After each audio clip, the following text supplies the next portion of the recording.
Amis et supporters du football Champagne, bonsoir. Bien que spécialisé dans la Ligue 1, on ne pouvait pas commencer cette émission sans rendre un hommage particulier à un certain Diego Armando Maradona. Ce serait mentir de vous dire que je connais ses exploits sur le bout des doigts. Mais Maradona était une légende de ce sport. Et donc ses exploits traversent les générations. Le petit Diego, né dans la misère, a vite compris qu'il allait devoir tout faire mieux et plus vite que les autres pour s'en sortir. Ainsi, à 15 ans seulement, il démarre en première division et quelques semaines plus tard, la sélection le propulse aux yeux du monde entier. Diego venait de faire naître Maradona. Le Barça pour les premiers exploits européens ou les premiers faits divers ont commencé à apparaître, puis Naples. Maradona est ainsi devenu le joueur le plus cher du monde dans la ville la plus pauvre d'Europe. Encore une fois, il s'est adapté et a répondu présent. La rage et le passé mouvementé ont été des forces pour arriver tout en haut, mais une fois sur le toit de l'Europe, puis du monde, les tentations étaient trop fortes.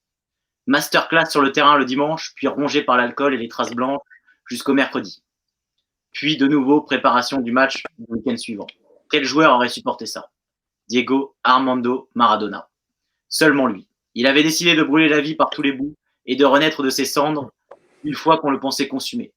Alors cette fois aussi, il renaîtra, mais uniquement grâce à nos souvenirs et aux images du passé, car il est et restera une légende à jamais. On était obligés, les gars, on était obligés de faire un petit hommage à Diego Armando Maradona. Ouais, on était obligés. C'est une légende du football qui nous a quittés. Même si on l'a pas vraiment connu, mais on a regardé à travers des vidéos ses exploits et ouais, c'est triste. Polo, ouais, c'est clair, toi, ça t'a touché aussi un petit peu, forcément. Ouais, bah, c'est clair, en tant qu'amateur du football, dès que tu as une personne qui concerne le football qui meurt, ça nous touche directement, hein. Que ce soit Maradona ou d'autres, même si on ne les a pas vus jouer, ça nous touche quand même un petit peu, quoi. Ça, c'est clair. Donc voilà, bon, ça, le petit hommage, on devait se faire un petit clin d'œil et on fera un petit clin d'œil également en fin d'émission. Donc, en tant que générique de fin, on mettra quelques beaux gestes qui nous ont fait vibrer en hommage à Diego Armando Maradona.